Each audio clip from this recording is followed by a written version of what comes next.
Welcome to Real Reviews. I'm Chase Lee, and I'm going to review the To-Do List. And this is written and directed by Maggie Carey, who is the wife of Bill Hader, who is also in this movie. And this movie is pretty hilarious. Let's break this down.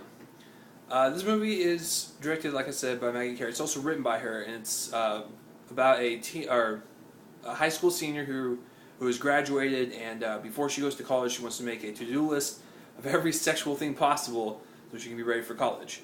Now, it's written really well because most of the cast and the main characters are women, and as we all know, people don't support comedies with women in it that run the comedies, and I think they're some of the best ones. I mean, look at Bridesmaids, for example, and I've heard The Heat's pretty funny. So, this just goes to show that women are just as funny as men, and this movie proves it by directing this good cast with this solid script, and it's a very raunchy movie. Don't get me wrong, but it's a very enjoyable movie. It's got charm to it.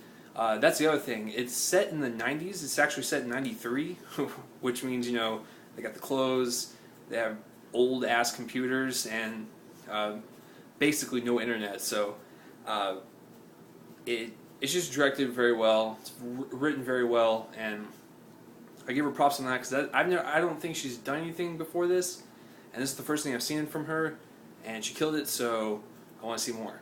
Alright, the acting. You have pretty much every comedic actor under the sun. You got Aubrey Plaza, Bill Hader, Andy Samberg, Donald Glover. I keep forgetting that the freckled chick from Arrested Development, but she's in there. I forget her name though.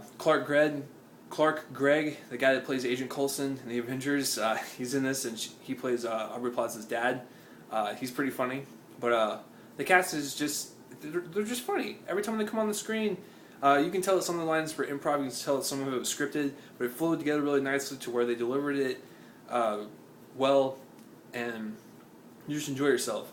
Cinematography, here's the thing about this movie. Even though it's a comedy, it felt like a 90s movie, and it was set in the 90s. So the way it was shot, and the way the colors were, and the way the wardrobe was, and the props and stuff, it felt like a 90s movie. And that's what she was going for, so good job on that, Maggie. Editing, believe it or not, this movie was only like an hour and a half long, but it felt like 3 hours, which is not a bad thing, because I actually enjoyed the hell out of it, and I wanted to see more, so more the merrier. But it flew by, but it didn't. But it's not a bad thing that it didn't, because I was enjoying it. So, don't know how that makes sense, but you can interpret it in the way you want to. Alright, so overall, I'm going to give it 8.5 out of 10. I think it's a really funny movie. I think it's a very charming movie. That's the best way to put this. It's very charming. If it's playing in your area, go see it. We'll go see something different, because this movie is not really playing around in a lot of places, but if you can find it, go see it. I recommend it. I guess the question is, I have no question. Go see the movie. Thanks for watching Real Reviews. I'm Chase Lee, and tune in next time for whatever I review next. Tongue twister, there it is. Goodbye.